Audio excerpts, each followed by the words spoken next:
Hey guys, welcome back. It's Maverick here, and today we're watching episode 15 of Code Geass. So, last episode, we got a ton of development, right? The appearance of another Geass user in Mao, the entire situation of Shirley ending up with Lelouch actually wiping out her memories completely, even the fact that Lelouch exists, or you know, the fact that they have a long relationship with each other. I really don't know how this is going to work out, right? Unless Lelouch is planning on leaving school and not having any interactions with any of his classmates or whatnot. Like, that doesn't make sense, right? So, anyways, let's just see how exactly the story portrays it. Let's get into the episode. Alright, let's begin in 3, 2, 1, play.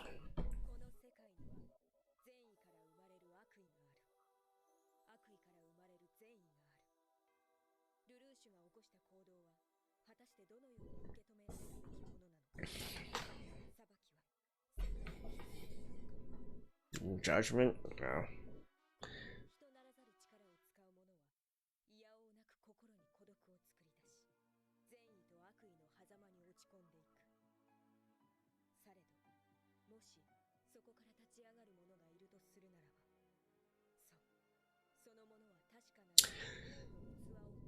You certainly believe in him a lot.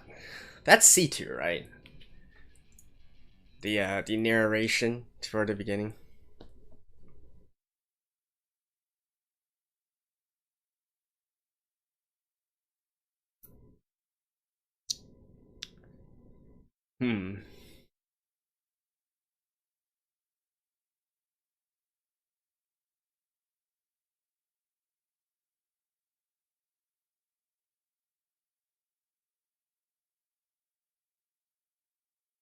No, this song does grow on you, I gotta say.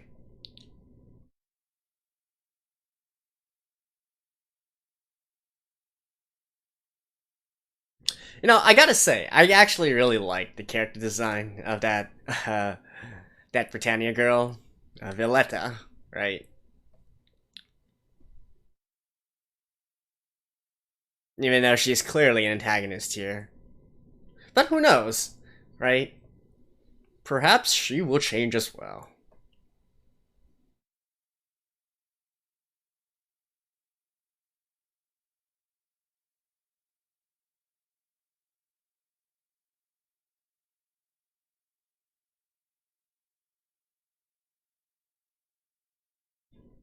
And then obviously we still have this entire situation with Mao as well, so perhaps, probably Lucia is going to be interrogating C2.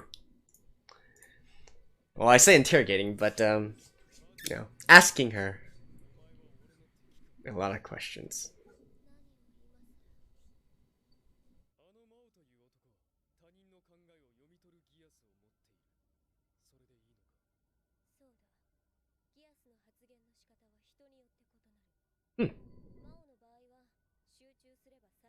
Okay, 500 meters.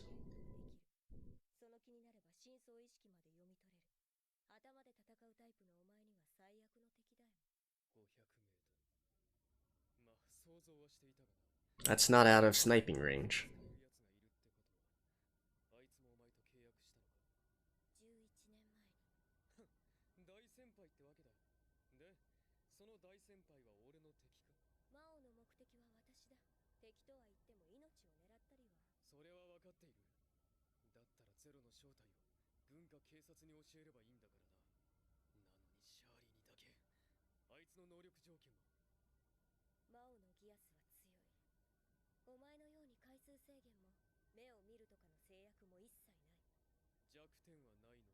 Well, 500 meters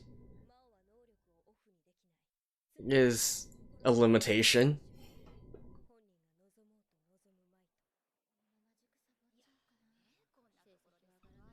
But seriously, how exactly can Mao stay sane here? Everyone within 500 meters? I guess that's why he wears those headphones.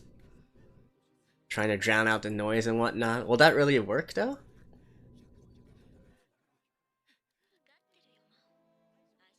Yeah. So probably this guy needs to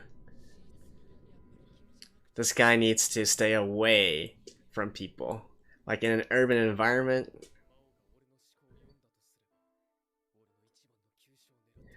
Wait, Lelouch, are you serious?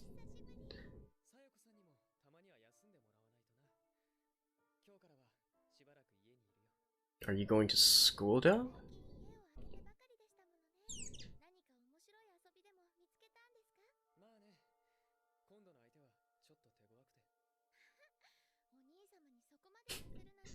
Hello, C2. Schneizel.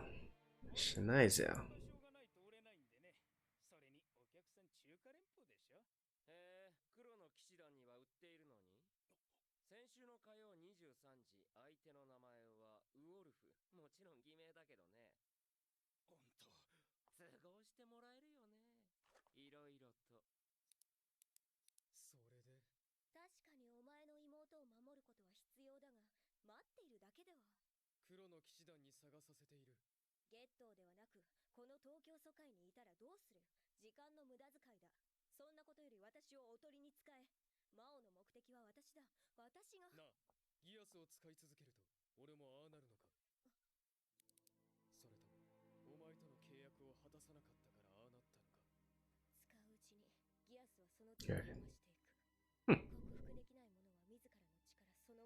So Mao was consumed by his power?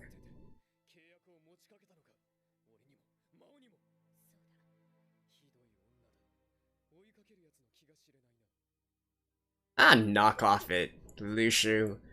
What would you actually be able to do without Geass?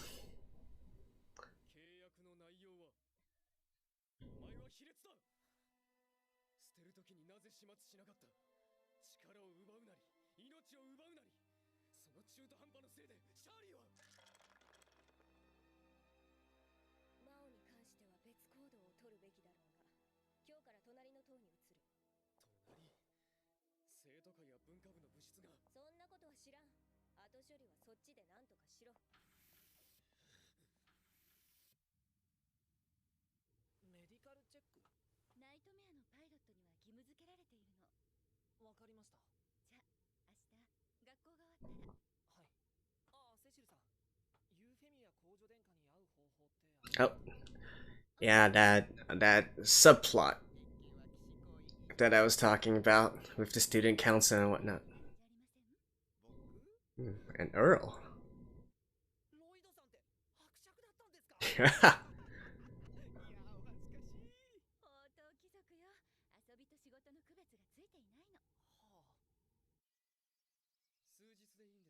Damn.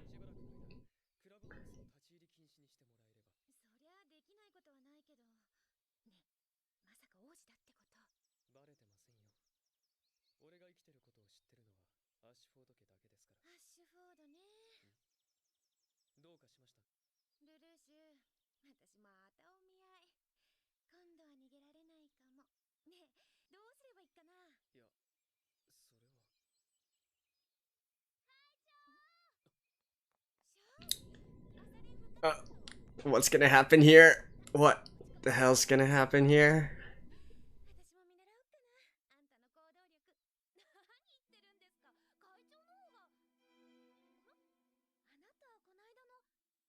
Yeah, how are you going to?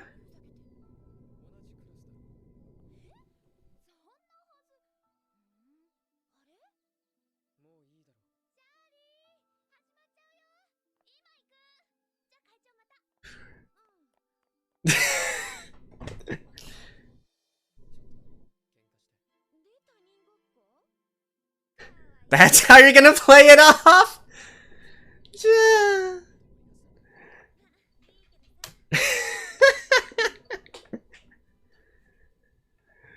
Okay, that can only continue until a certain point, though. Was that?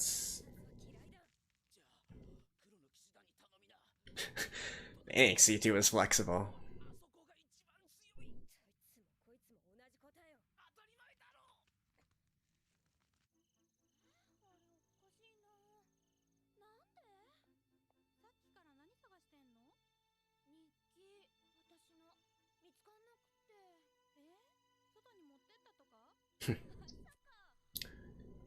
as to not let her see all her past.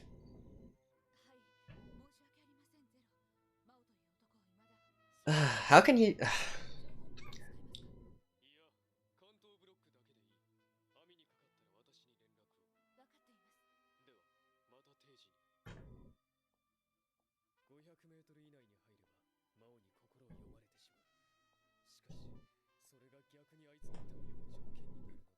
So, if the Black Knights are actively searching for him...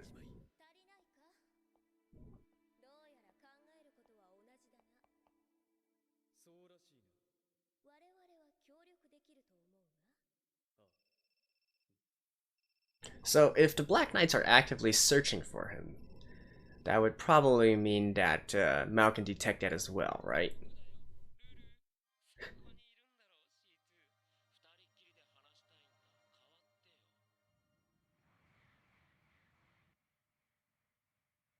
Oh, subplot number 2.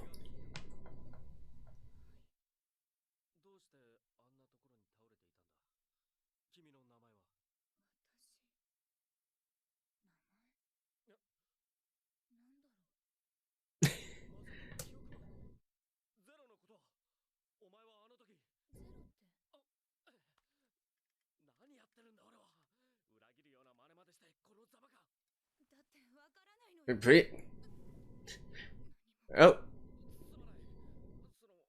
Wait. So we didn't see Callan earlier, but now we see Veletas? Wait, I don't think she's acting though. Is she? If she's acting, she's a very good actor, I gotta say.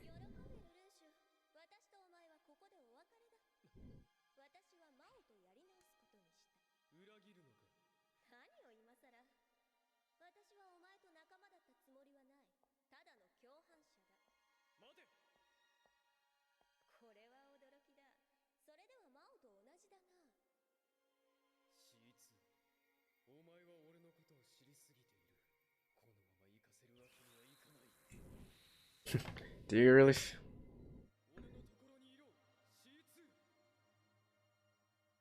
Why the hell would it work? Yeah.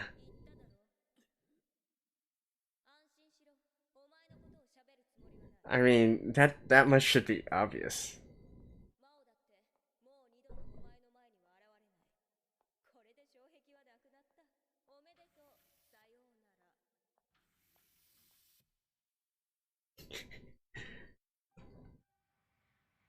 Oh, now Lucia's gonna fight to bring her back!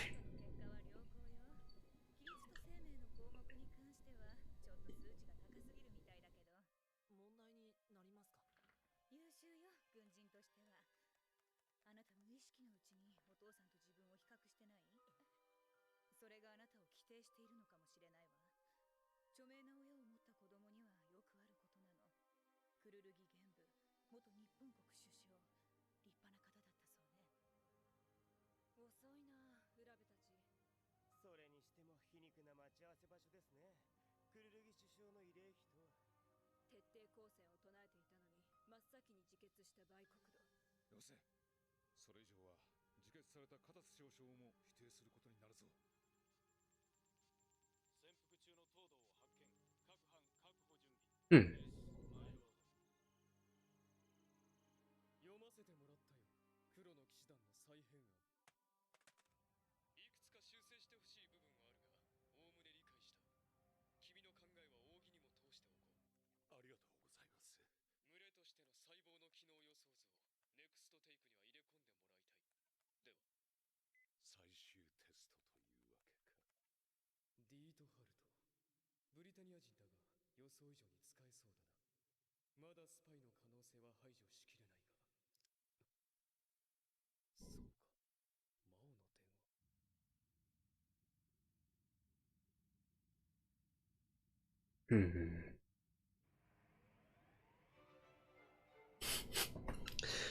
Looks like this dude also has a flair for the dramatic as well.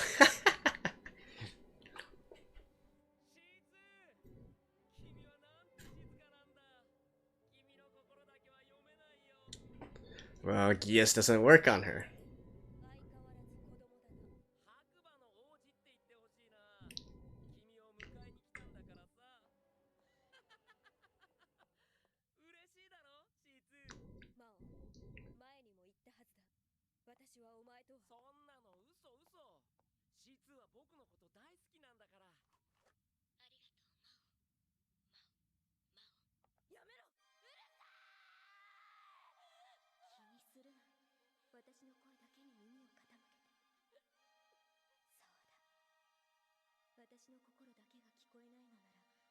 Wait, so C2 didn't give the power to Mao? Mao already had that power?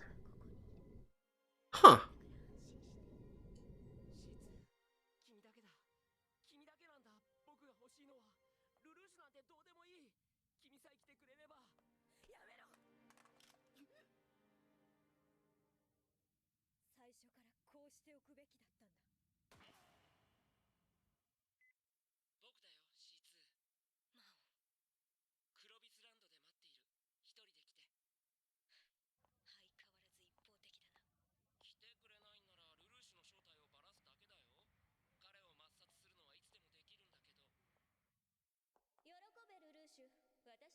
Why? How? Voice messages don't work that way, but alright.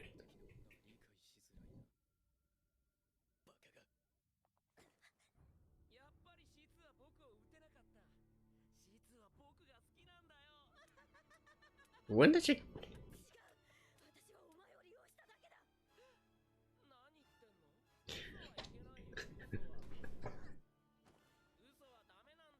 This dude.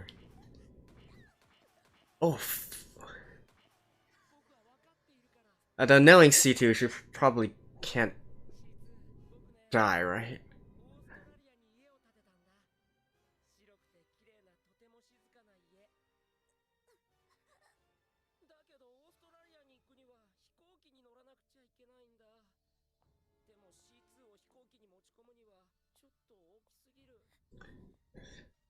This dude is talking about...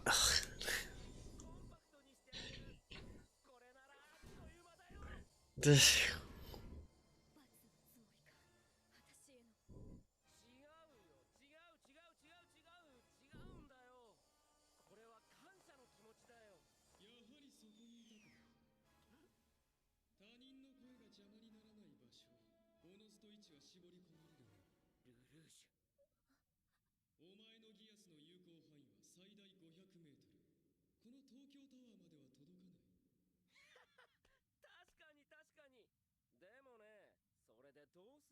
Yeah, what do you plan to do?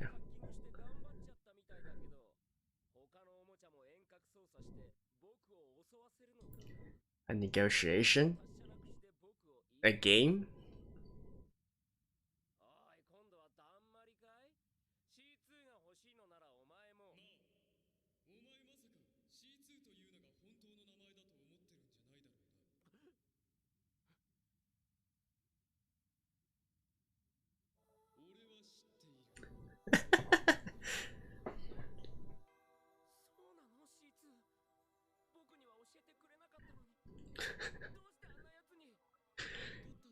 What kind of love triangle is this? Oh, Mao's gonna be pissed off.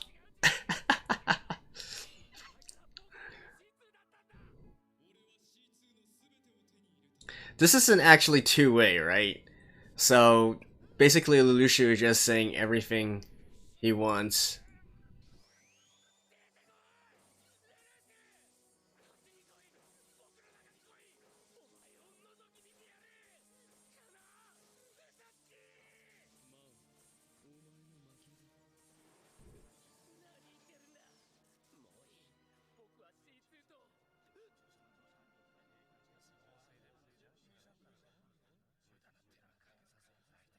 Oh.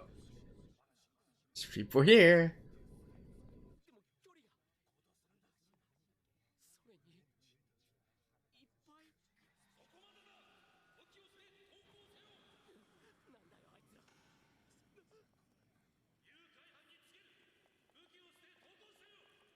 kidnap her.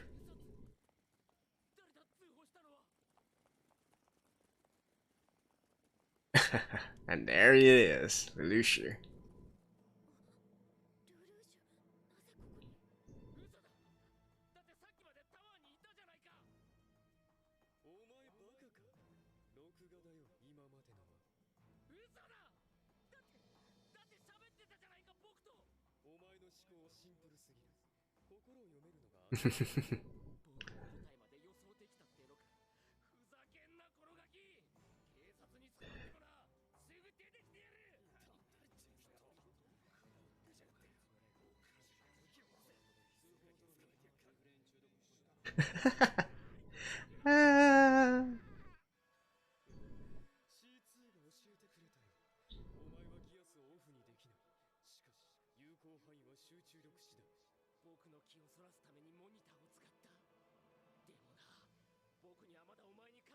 Reveal who Zero is.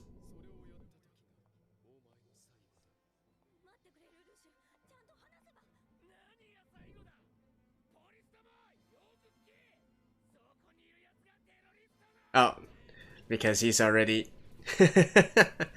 Wow, that's it?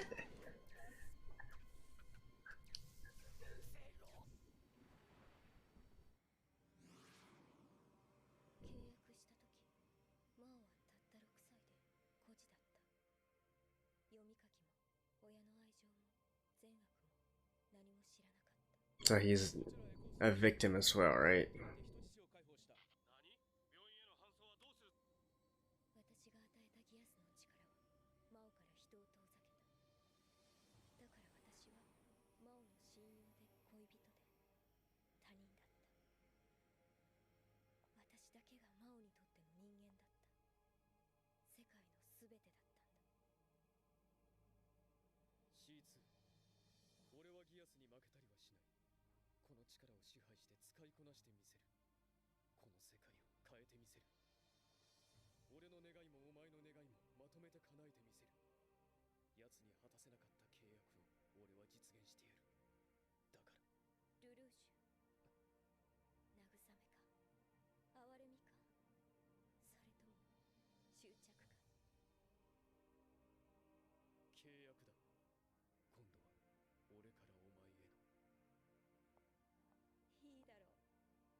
Wow, and here I was thinking that Mao was gonna be like a huge recurring enemy. I guess not.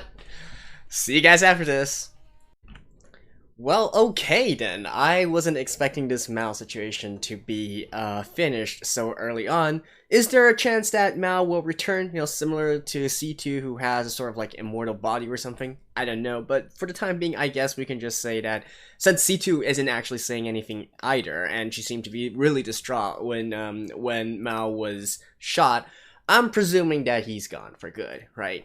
And, you know, this entire situation here, well, first of all, let me say that I really dig Lelouch's approach to this, you know, the usage of a remote controlled broadcast, and then, you know, having taking the police there, and then, you know, going in and even taking into account that Mao might try to reveal something and so on and so forth. You know, I do dig that, right?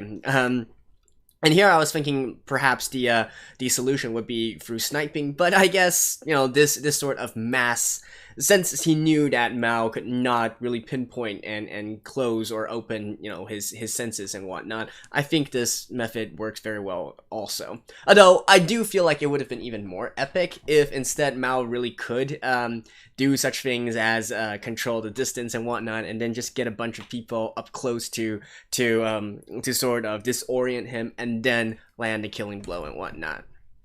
I say all that though, but you gotta still kind of feel for Mao here, right? Because definitely after listening to C2 and realizing the entire situation once again, and by the way, I went back and rewatched, so during the flashback scene, it was already C2 who gave Mao his abilities, his Geass, right? Because at that point I was kind of like confused who was the one holding Mao, and why he So basically, anyways, don't disregard all that. It was C2's fault in the first place. Definitely, I do feel that now. I don't mind that with a Lelouch, and in fact, I would try Lelouch instead because, you know, at that situation, what can you do, right? This is your best shot, and hey, if you didn't have Geass, you're not going to be able to do the things that you're doing right now, right? So I think Lelouch should just suck it up and go, even if the consequences of the contract were like half of his lifespan or whatnot. It's certainly better than being dead, am I right?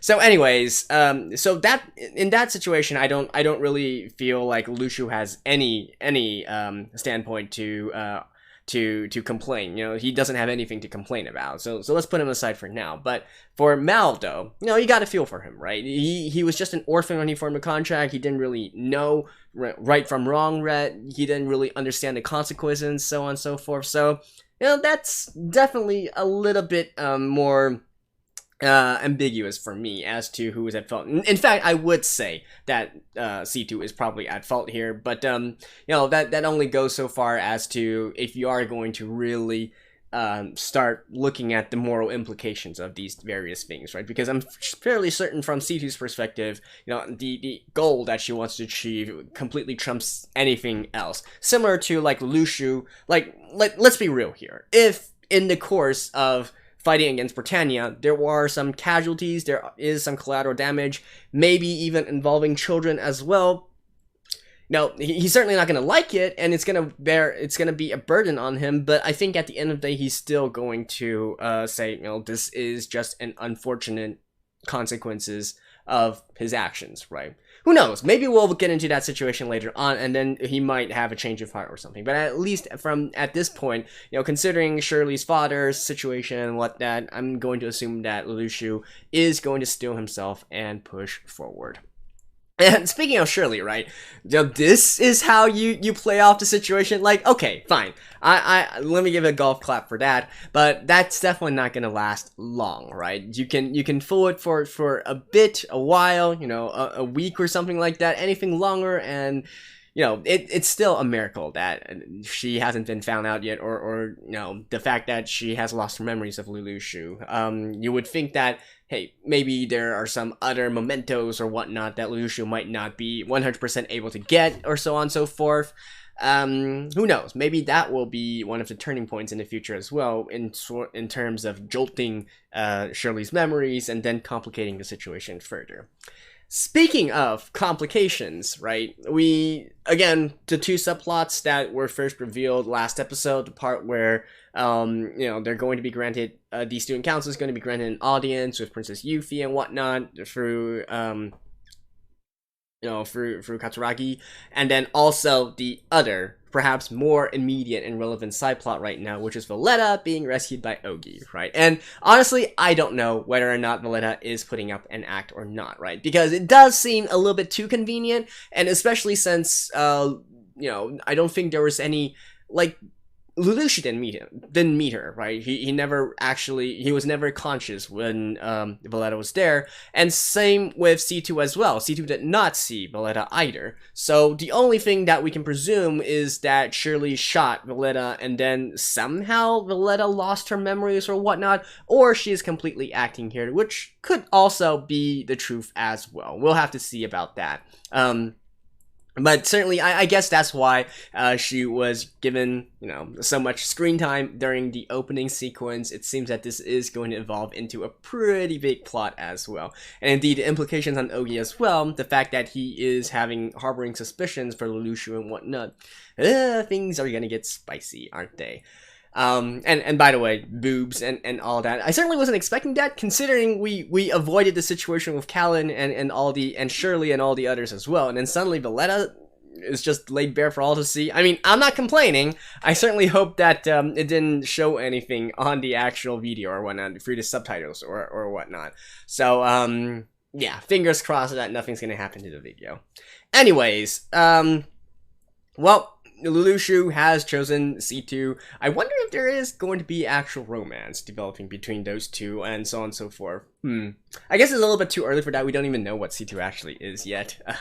She certainly seems to be immortal and in not invulnerable, but definitely being able to, yeah, just immortal, right? Because she always comes back from dead and she's not aging. So yeah, what's up with that? Anyways, so quite a fantastic episode in this one. I love the way that Lelouch, he kind of, I feel like he kind of flew off the rails in the middle part, but, came back at the very end there with some brilliant strategy as well to finish things off. So, yeah, let's see how he meets the next challenge. Alright, thank you guys. I'll see you guys next time as well. Stay tuned, and bye-bye.